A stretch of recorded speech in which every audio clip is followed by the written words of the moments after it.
March 28 സുവിശേഷ വഴികളിലൂടെ പെസഹ വ്യാഴം. വിശുദ്ധ യോഹന്നാൻ 13:1-14. അത്താഴ സമയത്ത് രണ്ട് കാര്യങ്ങൾ നടക്കുന്നുണ്ട്. യേശു ശിഷ്യരുടെ പാദങ്ങൾ കഴുകുന്നു.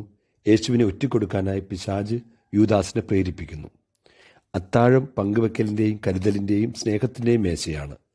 എല്ലാ വിരുന്നു സദ്യയിലും രണ്ട് സാധ്യതകൾ ഒളിഞ്ഞിരിപ്പുണ്ട്: സ്നേഹ ശുശ്രൂഷയുടെയും ഒറ്റിക്കൊടുക്കലിൻ്റെയും.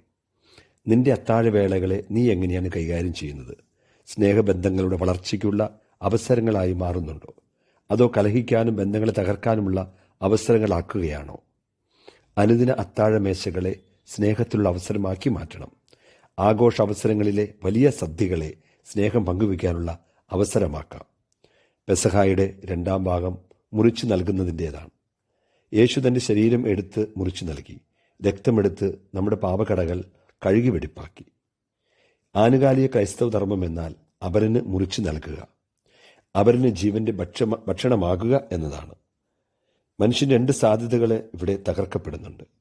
അപരന് പാദസേവ ചെയ്യുമ്പോൾ അഹം തകരും. അപരന് ഭക്ഷണമായി മാറുമ്പോൾ സ്വാർത്ഥത വെടിയേണ്ടി വരും. നമ്മിലെ സ്വാർത്ഥതയെയും അഹങ്കാരത്തെയും വിഭജിച്ചുകൊണ്ട്, കുരിശായി സ്വീകരിച്ചുകൊണ്ട് നമുക്ക് പെസഹായിലൂടെ കടന്നു പോകാം. സ്വർഗത്തിലേക്കുള്ള കടന്നുപോകലിന് ഇതല്ലാതെ മറ്റ് മാർഗങ്ങളില്ല.